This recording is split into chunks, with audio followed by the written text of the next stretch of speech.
Welcome to Show Me Sports Legacies. This is our 9th episode, and tonight we're going to get into a fond time in Trenton high school football history. We're going to talk about the 1966 Trenton Bulldogs, who won the state championship, and all the things that went into that. And we're going to have a couple of guests with us tonight, Rich Griffith and John Hamilton, who were key players and longtime coaches, and we're just happy to have them here with us tonight. We're going to have a lot of fun with that, and I will introduce them more effectively in a moment. Chris, welcome to the show. I thought we'd start off because the Chiefs are 6-0. People are like, are they good? Are they not good? You know, they're different than the way they've been. They're a great team, obviously. What makes a great team as we talk about one of the greatest teams in Trenton high school history? It's a great topic to dissect, especially when you get into football, when there's so many different things that are happening on the field: offense, defense, special teams, coaching, all the intangibles that happen in football. The name of the game at the end of the day is winning, and the Chiefs have found the magic formula to win games. They have a great head coach who doesn't get rattled. They have a great defensive coordinator who can sniff out the right times to put pressure on the opposing offense. And then they have a really, really good quarterback, which we all know in the National Football League is a very important position. And they've kind of molded that together with we can fix all the other things that we need to. If we have those three parts, we can win football games in this league because we know how to win. And I think they've now developed that chemistry and that expectation to win every week. And they have the guys that believe in doing it. And I think that makes a great team. At any level, you have to have that belief and that camaraderie with your group that we can go out and get this done every week. And when you do, it gets contagious. Losing is contagious as well, but that winning spirit, that winning feeling, and that confidence can take you a long way. People get used to what they're expecting to see, and then, oh my gosh, this could be the thing that hurts us or harms us. And I think we're just so spoiled as Chiefs fans. We just saw them score easily and just blow teams away.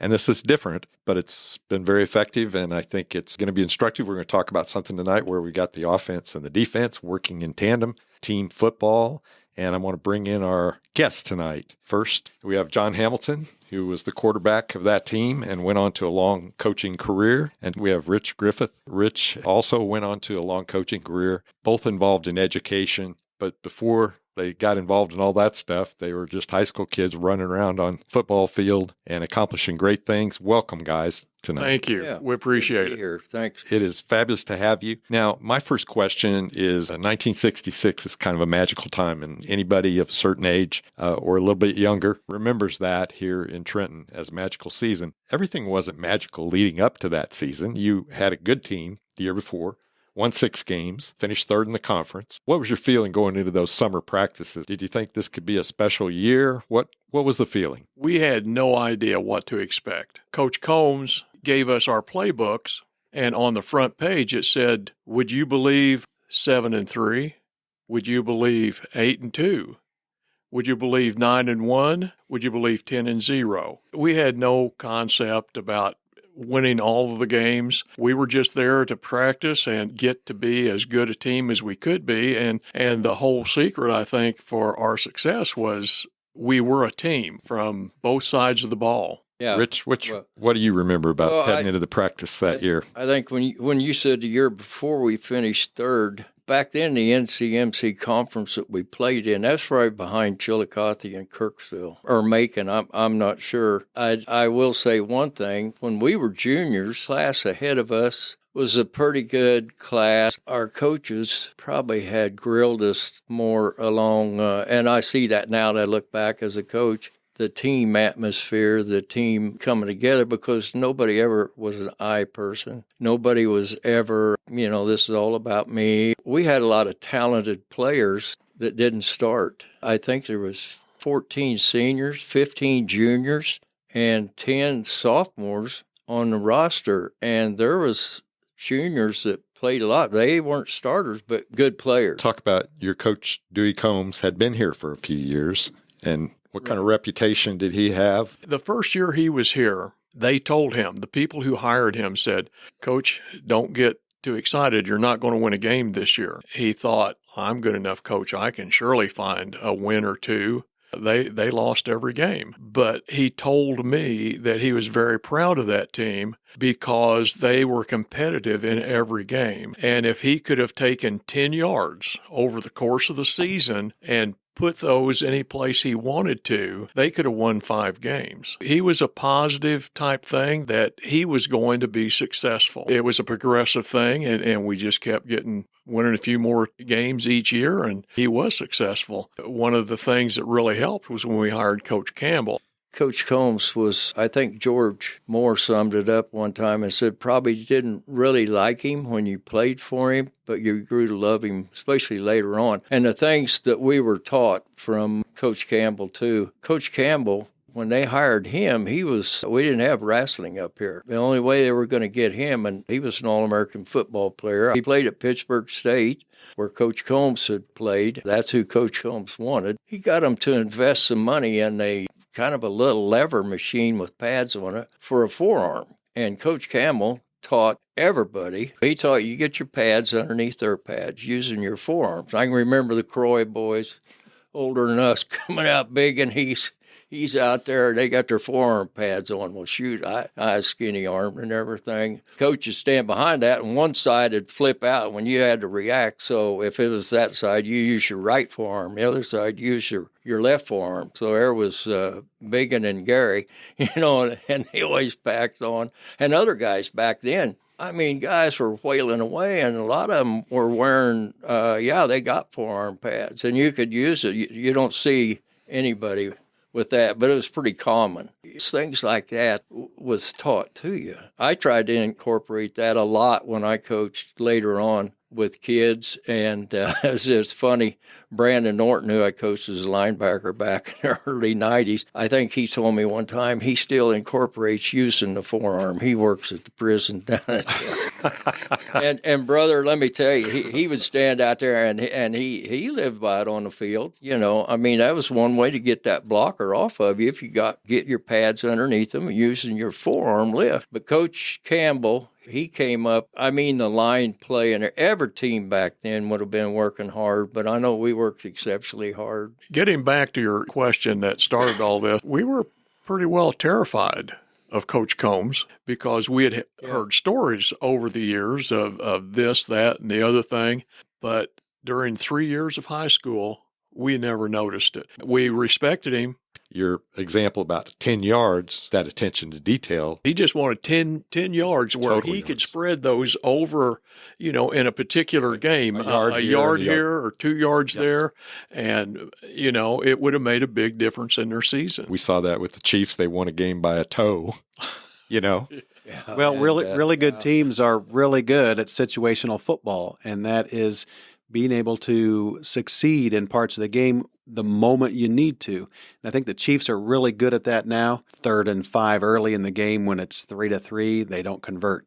Late in the game, 3rd and 5, when you have to have it, they come up with it and they find a way to do it. And the really good teams find a way because they've been taught the right way to do it. And that sounds like that 66 team fits that right to the T. Now, you guys got started. A lot of games you just rolled people. I mean, you scored a lot of points because you had a really good running attack. And then Rich here as a tight end, you had enough variety in your offense. You just racked up a lot of points, averaging nearly 45 points a game heading into your final game against Chillicothe. George was our running back. And for the course of the season against the good teams and the not-so-good teams, he averaged just a hair under 10 yards every time he touched the ball. That speaks very well of the linemen up in front of him. We had Richard and Mike Costello at the ends, Dennis Ratliff, Bobby Brown, Terry Andrick, Bert Swopes, and John Carver as the interior linemen, and they opened some big holes. As a quarterback, I don't think I ever got sacked. I don't think I ever got pressured. So I could stand back there and throw the ball as far as I could, and Richard could go catch it. Well, now, I wasn't the only one. I'm going to back up. I think Mac Woodard and Dwayne Trump were also ends.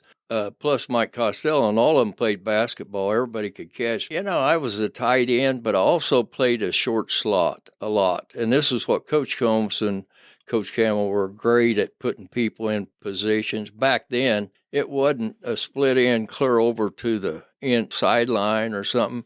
you weren't very far out there, and then there was a running back in there between you and the tackle. A lot of teams didn't do that, but we did back then, and I see the Chiefs. Everybody's coming down to that tighter slot now. Yeah, John was right. Coach Combs, very respected. You listened. You didn't talk when he talked. In fact, he had a rule sitting right there. John was the only one that talked in our huddle, and you never heard anybody say, everybody, you didn't talk. You didn't talk on the field. And Coach Campbell and you did your job as a team. You didn't let your teammate down. If your job was to go downfield and block, you did it as quick as you could to get down there. And if your guy was making a tackle, then you felt bad. So everybody owned up to what they had. Coach Campbell was a little different. He was young. He was fired up, strong, stocky built guy, and John never saw it. One time he had Rebo and Bobby Brown underneath the collar, had them both up in his hands, and I looked and I said, their feet's off the ground. And, he let you know. He would even get in there when, of course, I had to go with the line. I didn't get to stay down there. I had to go with the line. So we went 1-on-1, 2-on-2. We'd live all the time. And if you wasn't doing it right, Coach Campbell, he got in there too. If he could get a helmet on, somebody. Which he couldn't. Yeah, he get one wedged on, but he got in without any pads. Yeah, he played. He let you know. I can remember one time I had those old goofy safety glasses padded up and everything. And I think over at Kirksville, somebody got in my helmet and got a lens or something knocked out of it and bloodied my nose back then, it was pretty hard hitting ball game and everything. And I happened to catch it in my hand. You caught everything. Yeah, good hands. I walked over to I just kind of jogged over there, and usually I wasn't going out of the game, but I played both ways. And Coach Campbell met me on the field, and it's like, "What are you doing here?" And I just said, "This lens fell out of my glasses," and he took it. He said, "Yeah, what are you doing?" He said, "Get back in there." He took it, and back then the coaches wore a trench coat. He put that lens in his coat. And I thought, my dad's going to kill me. I don't get out of glasses, After the game, I was actually afraid to go up and ask him for my lens. Finally, I did. I was going to send somebody else. Nobody else wanted to either.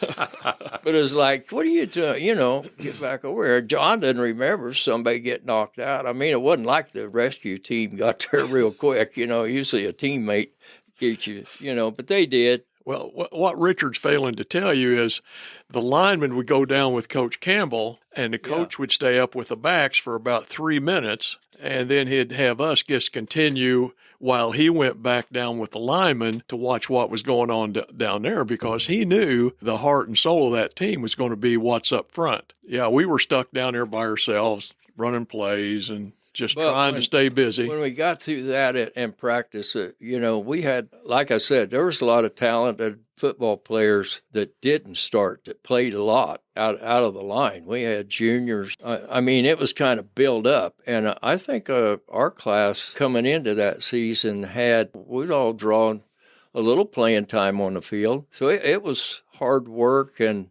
really, I think, a lot of technique back then, and the way everybody meshed. When our backs, they were so close to the line, I'm sure John didn't have much time to hand the ball off. It was everything, boom, they would be through there. They were all quick and fast, and it was hard, if you'd ever stand on the other side and see it. Yeah, they put us in those situations. Speaking of practice, I've heard a couple stories of just being around. Where did you practice? Where was your daily practice routine? Did you have to walk to practice? Was there a locker room to dress there? Did you dress at the school and then walk to a practice field? We would dress under the stadium, and that was the locker room for both teams. But we would dress under the stadium on the east side, the same way that they use the stadium today at halftime. Where we practiced, wherever we could find a place to practice, we'd practice over where they have some soccer fields now for the little kids behind the what used to be a racetrack. We've practiced in the outfield at the high school, but most of the time we'd practice where the carnival was. After they left town, they'd leave town, we'd start practice. There's glass laying around, there's no grass, it's hard as a rock, and a lot of times we practice on the field. I can remember because when I first got to Trenton, mid-'90s, Rich was there and George was there. They would make the middle school. We would practice in that little area between the little triangle between the rock barn, the stadium, and the baseball, softball fields. And somebody had told me one time, well, you could practice there. That's where we practiced when we were playing. And I thought, no one's ever really practiced here except for the middle school. And sure enough, we practiced there. They had just built Grimes baseball field probably about then. I know a few times we practiced in the outfield over there. They didn't have the fence. Yeah, like John said, a lot of times it was right there on the field. But we went to school. We were still in school up there on 9th Street.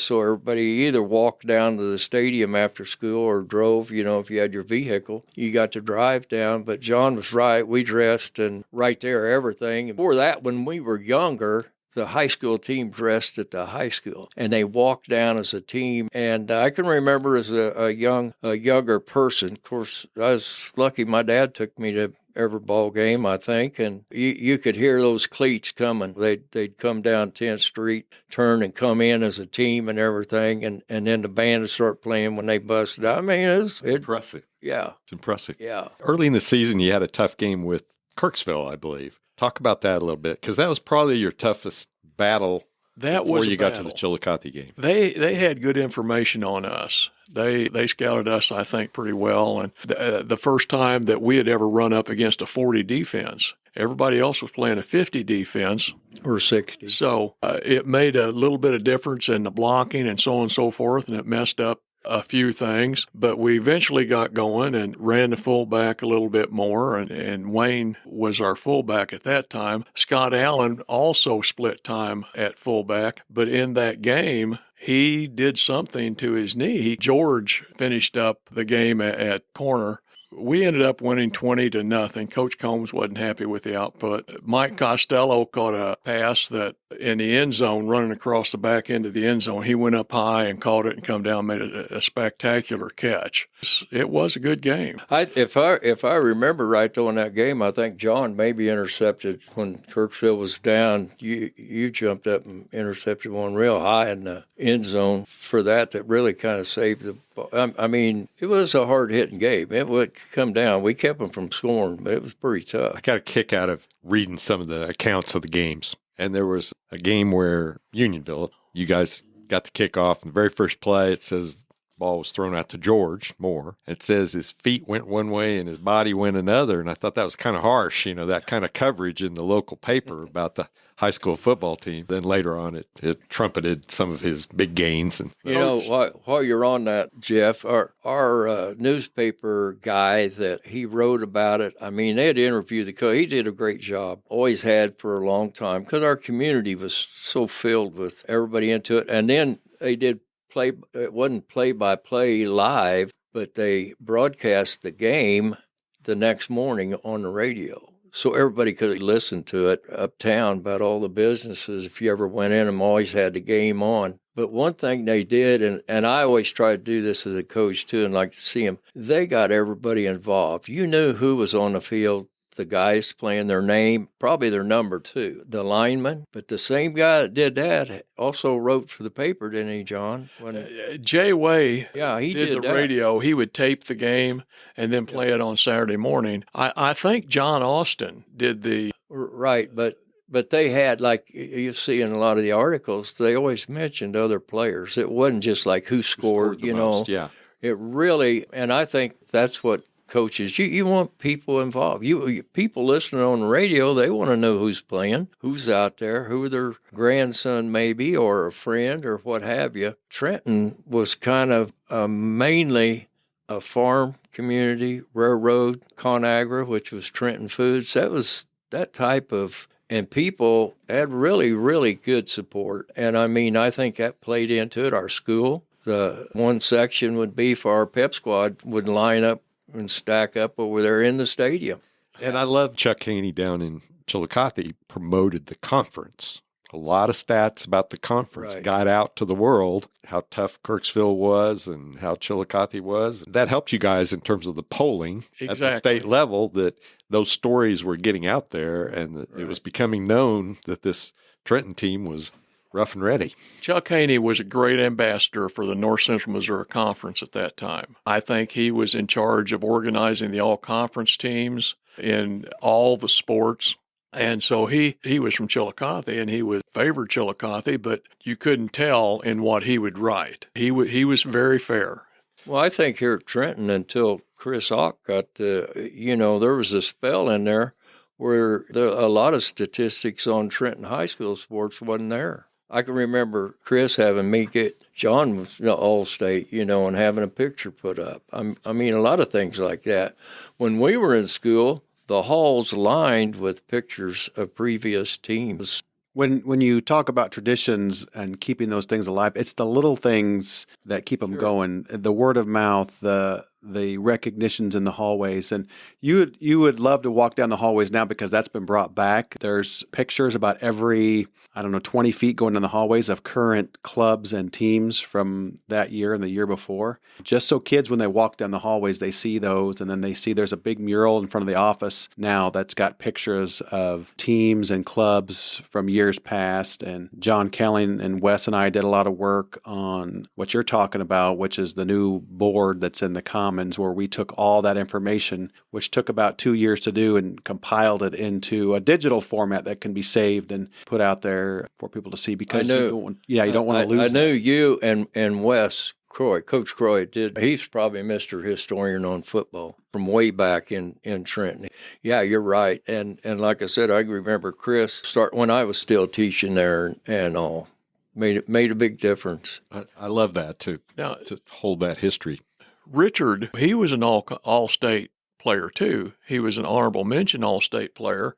I think he and I got that recognition because of the guy who did the radio. Jay Way went to the meetings, and he pushed everyone from Trenton to get whatever recognition he could, and then the team recognition also. He was very instrumental in that. Okay, let's get to that Chillicothe game, and we got to talk about it. First of all, going into it, Chillicothe had a 25-game win streak, and they had won the previous year, 28-12, and you guys had just been rolling people, but you hadn't probably had a tough game for a few weeks leading into that. What was the feeling getting ready for Chillicothe? When we were freshmen, I think Chillicothe beat us in a real close game here in Trenton. Quarterback for the Chillicothe team was a guy named Mike Myrick, who the next year transferred to Trenton and played up here and was a good player. We lost a real close game to Chillicothe when we were sophomores, something like 14-12, or, a very close game. Then our junior year, Chillicothe was really good. Butch Davis, Jack Coates, and then that line, they had all kinds of big guys on the line and everything. Going into the game, I think we felt pretty good about it.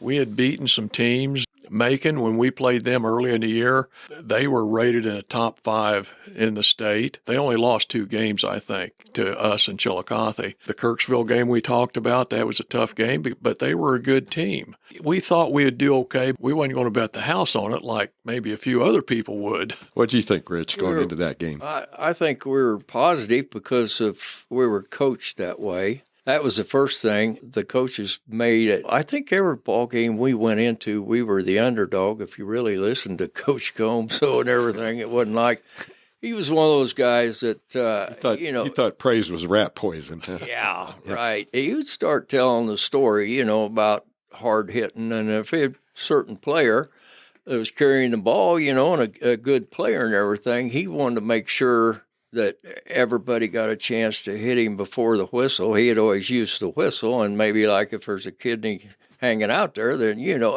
things you couldn't say nowadays, But he would build every ball game. I remember the Macon ball game. I thought maybe we were playing a college team. Everything was like that. It was like just really built up. You never went into any ball game feeling like you were overwhelmed yourself, overpowered on anybody. You were going to be the underdog, and I think that worked a lot. You guys knew you had the community behind you, and you've talked about that. Yeah. There were apparently over 5,000 people at this game. I mean, that's a huge deal. You had to notice that. They surrounded the football field. The stands were full. They were encompassing on the track all the way around. They were 3 or 4 deep, I'm sure. They had pulled in hay wagons off the farm so that people could sit on the wagons to watch over the crowd. And one person, there may be a picture of it, he worked on the telephone poles. He brought his equipment, climbed the pole, and watched the game from up there. It was a big thing, Milan, but they had a bus bring their whole team over to watch the game. Yeah. Talk a little bit about the C.F. Russell factor, the history of that stadium. Did you ever feel like you had a 12th player on your side when you played there? Was there an aura when you guys played there that we talk about now? What did it feel like getting to play, especially this game there?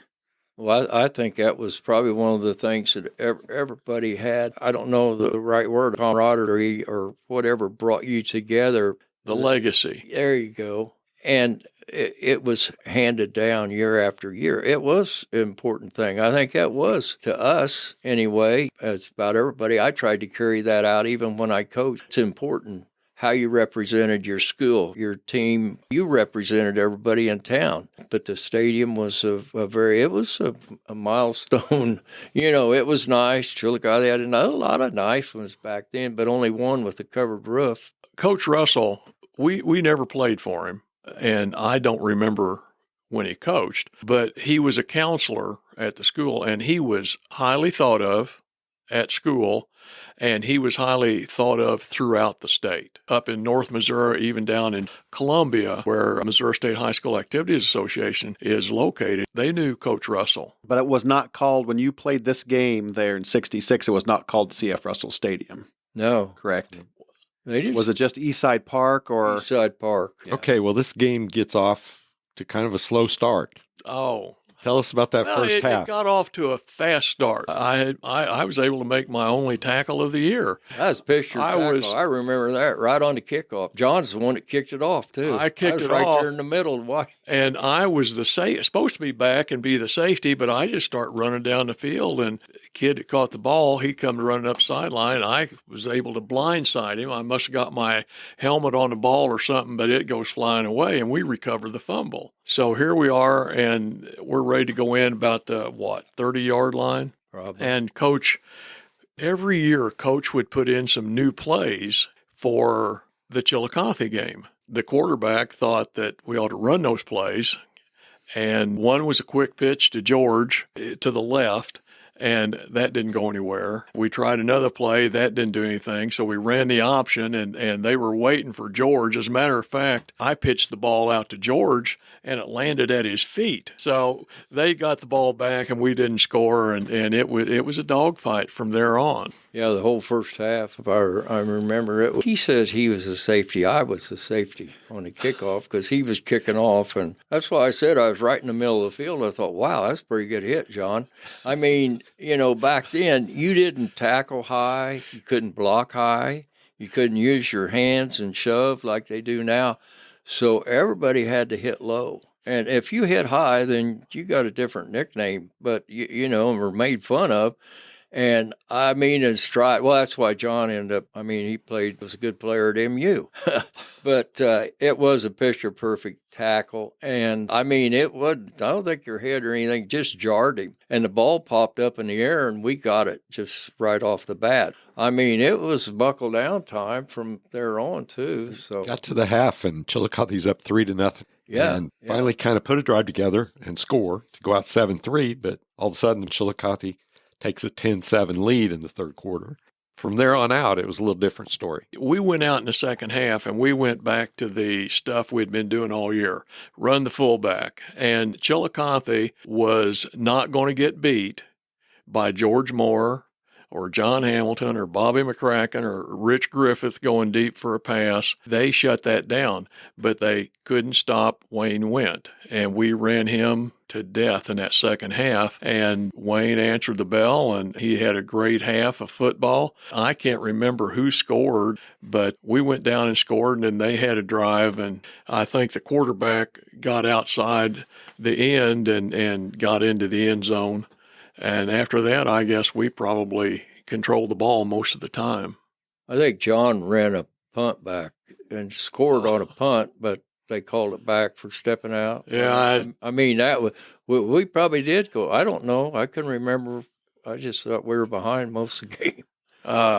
We did run a punt back, and it got a little wide, and to get around that last person, I had to step wide and happened to just go right down on the chalk, but it got called back. That was in the first half also. And, I like how Ock always said, though, with Toe and Jeff said the same thing. Yeah. It's those little things. Time everybody's, going wild. Well, they called it back. Well, Coach Combs told us, he said, people told us that they didn't fumble. They wasn't going to fumble the ball. We got a fumble back. You can't run a kickoff or a punt back on them. And we did that. With a little extra room, we would have done it. He says, we'll just go back out and play our game. And we were still a little tight. It turned out pretty good. Okay, so you get semi-comfortable lead. It's 21-10. And what happens at the end of the game? There's a late score in that game. I want to hear the story about that. We were up 21-10. We were driving the ball, and we were down around their 20-yard line, and they stopped the clock to measure for a first down. To get the clock running again, you had to snap the ball. We had never practiced taking a knee or anything. I didn't even know about taking a knee. So I thought, I'll call play. We'll just run Wayne right into the middle of their defense and the game will be over. Well, I didn't know that was a trap play, and they had a good trap, and Wayne broke that back, and zip, he was in the end zone, which made it 27. And the crowd was really going crazy for that one. We didn't know this for a few years, but there was some money wagered on that game, and the Trenton people were given 14 points. So we were up by 21-10. We were up by 11, and that touchdown pushed us over the 14 points. So the money came to Trenton. Well, I'll tell you what else happened is you probably made Chillicothe just mad enough to beat us for 24 straight years after that game. Yeah, it didn't. I think at the same time, though, along that line, everything going on, but I had the wind knocked out of me, and it wasn't by me. Somebody hit me pretty good. But I was telling Bobby, I said, something wrong with my shoulder pads. Well, he said it looked like somebody cut the strings on them with a knife, not just in the front, but the back. He was worried about me getting laced up. But I mean, somebody drilled me pretty good for that.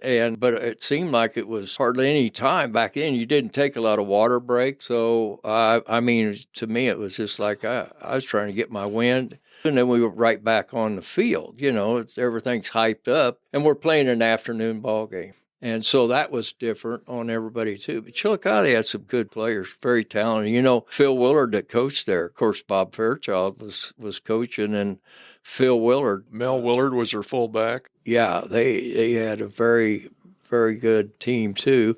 Butch Davis, that John played with later on down at MU, was a year older than us. You thought they were there was only three. They were in the larger class. They were a Class L school. Okay. Yeah. SM and L were the classifications only three. Back then. Chillicothe came in that game 5th in the L category, the large class category, and you guys were ranked number 1 ahead of the St. Genevieve team, who ultimately you stayed ahead of in the polling because they won their last game. They won. They beat Farmington, I think, 70-0. They didn't quite have the competition to play as Chillicothe was. We beat a team in the top 5 of the Class L. They beat someone 70-0. If you guys want to be legendary for 60 years, the way you do it is you beat Chillicothe on Veterans Day, and you get ranked number 1 in the state, and you make people a lot of money. Yeah. Maybe. We probably shouldn't talk much about that, but a long time ago. It's a shame that, it's not a shame that they went to the playoffs and everything, but that Veterans Day game, that was always a big thing for Trenton and Chillicothe.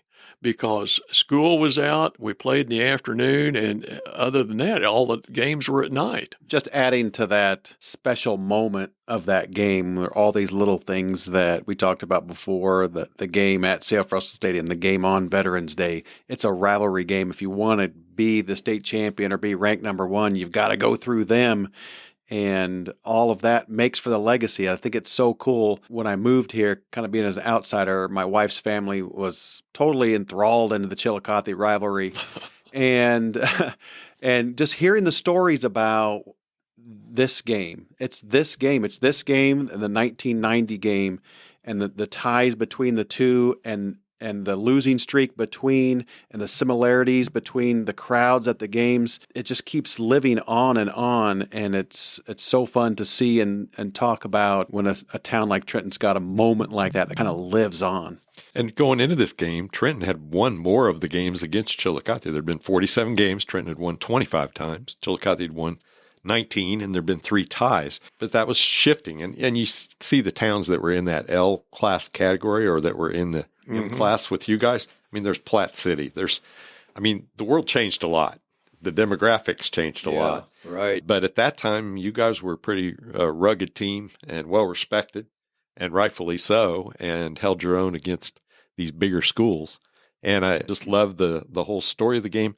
Now, world didn't stop that day. You guys won a big game. You ranked number 1. I'm sure there was a lot of celebration. The banquet was probably fabulous. You guys scored 415 points and gave up 36 that year. So the Black Berets was a terminology that was used for the defense, because we tend to talk about who scores in the certain positions on the field, like you say. Get lost in that a little bit. But that defense, 36 points in a season, that's just crazy. Coach, this was when the movie The Green Beret came out, and Coach had bought all these practice jerseys. We didn't have practice jerseys. We had a sweatshirt or something we could find at home to wear over our pads, and he was going to give it out to players that deserved it. So he had it for about 3 weeks, and he had given out one to Wayne Went, who was a linebacker and fullback, and I think Jim Rebo, I think maybe he had one.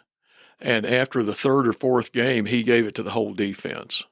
A lot of us played both ways. Richard played both ways. I played both ways. Jim Reeve, Mike Norton, Mike Myrick. I think those 3 were the only ones that didn't play that much on the offense. And Mike Norton, they'd run him in at fullback, and he was the biggest kid on the team. And a story about Mike. Mike had moved back to town, but he was living with this family. I think his mother had passed away, and he was living with this family, and he had to work. He was working at Hy-Vee, and they wouldn't let him off for practice. Coach Campbell worked out a deal. He sought Mike out and says, "Mike, do you want to play football this year?" He says, "Yeah, Coach, but I have to work."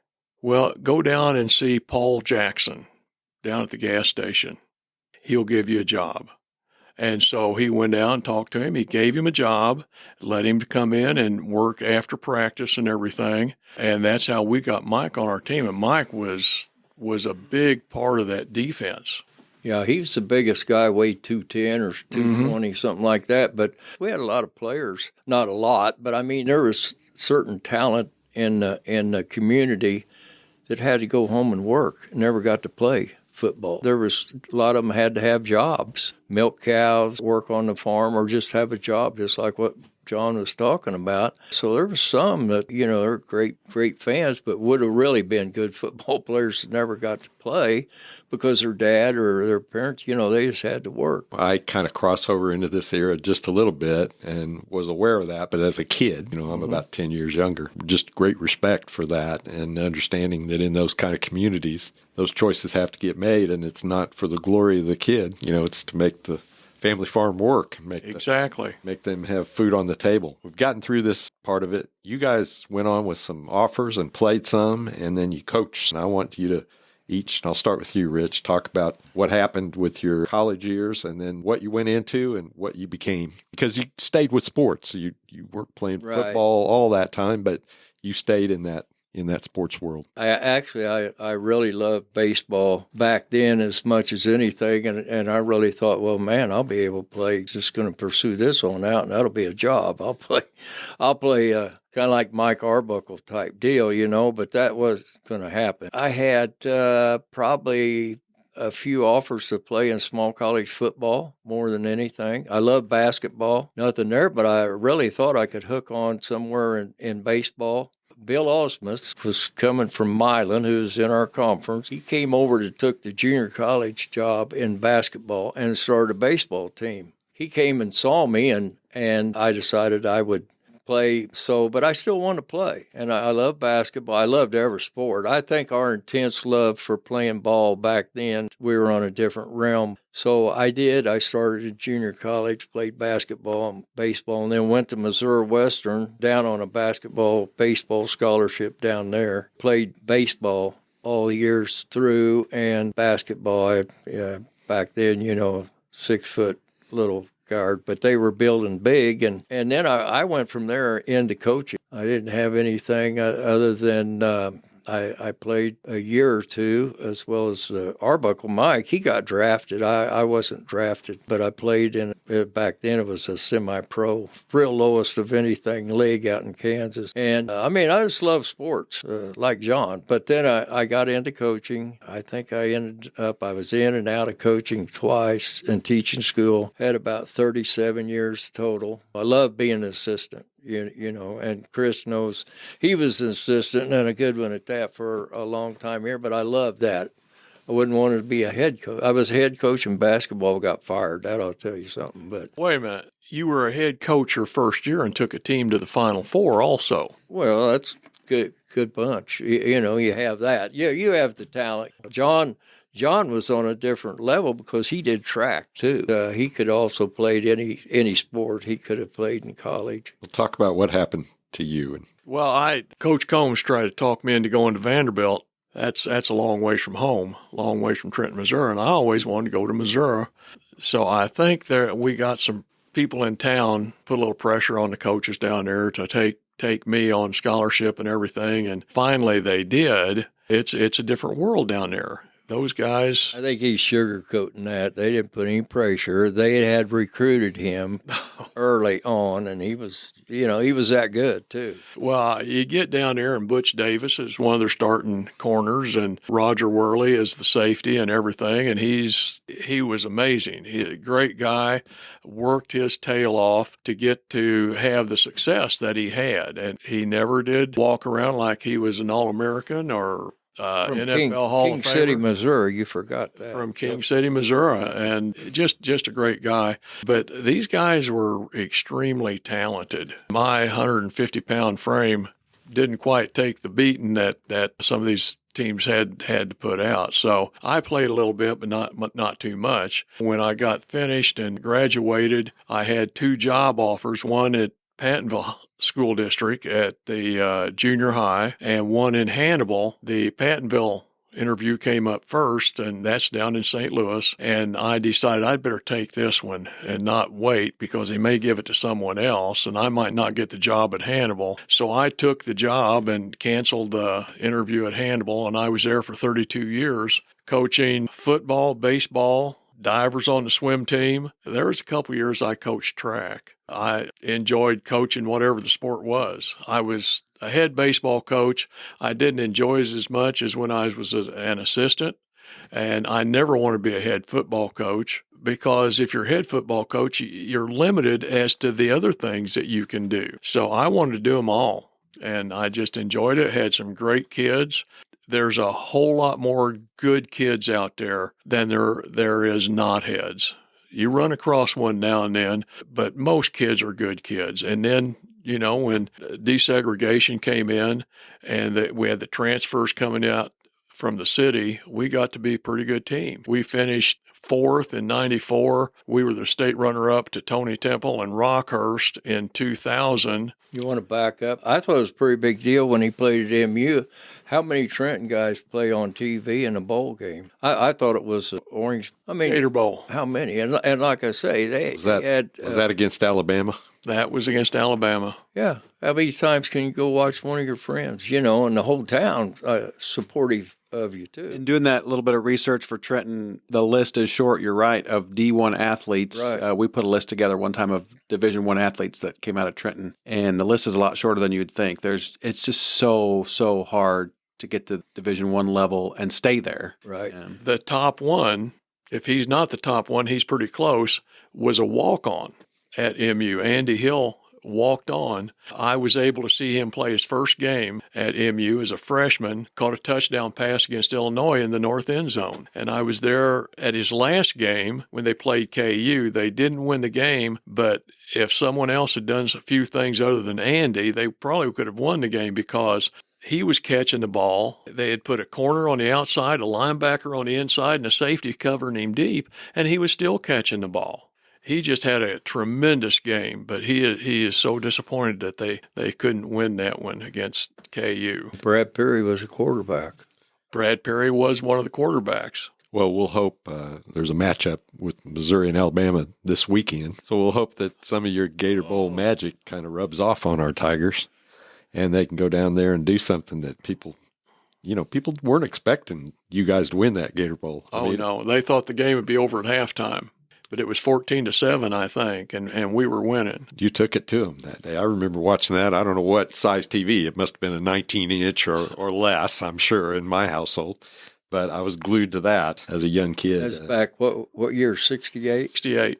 In 68. It wasn't a New Year's Day or after. It was before. But Greg Cook, Ron McBride, the fullback, he just destroyed their linebackers. They had faked to him and then pitch it out to Greg Cook, and he'd get the corner. And the offense they were just clicking it off. And Worley ran a punt back for a touchdown. Good thing you didn't say anything about Nebraska, because that's Ox team. Right there. He'd know every bit of history back in the Nebraska. The good old rivalry days there. We had a good game up at Nebraska. We went up there and won the game. I think the players that played in this time, and they don't get to speak for themselves, I know from that group, but we've always stayed pretty close. The reason we've been close is John has been an instrumental leader, and especially in the last few years, everybody kind of, it wasn't like you ran around together. Well, yeah, sure, a bunch of us did, but others didn't. But it was always a close-knit group, very close, and John has kept that going more than anybody. We talk about that a lot on this show, the brotherhood. Yeah. That fraternity of people that you go to war with. You've got the bruises and the sweating and all that effort. 40, 50, 60 years later, we're still talking about it, laughing about it, because they're some of the best of times. Yeah, exactly. I wanted to also point out Coach Campbell is still alive. Coach Combs died. Coach Campbell, he still comes back we've had numerous funerals and different things. Coach Campbell, we talk about him. There's guys that just really so loyal to him. He was always loyal to everybody, too. And Coach Combs is in the Missouri Sports Hall of Fame. Right. Because of his time here and in Joplin.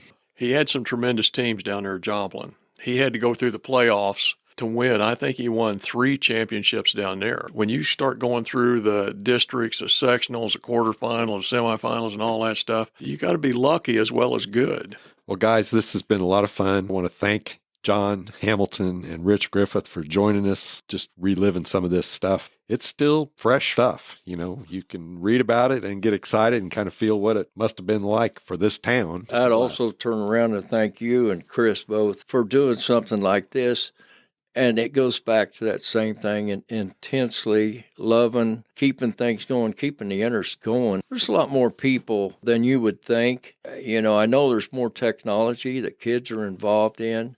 But I love Friday night football more than anything, high school. We call it Show Me Sports Legacies, and it's about things that happen in Missouri. I have a friend who lives in Dallas, Texas, huge fan of the Dallas hockey team and some other things. He's listened to every one of our podcasts, and he says, how do all these interesting people come from Trenton, Missouri? How big is Trenton, Missouri, But it is interesting that people go on, and the fingers and the network and the impact of people that go on to coach somewhere, people that go on to write about the games or cover the games or play.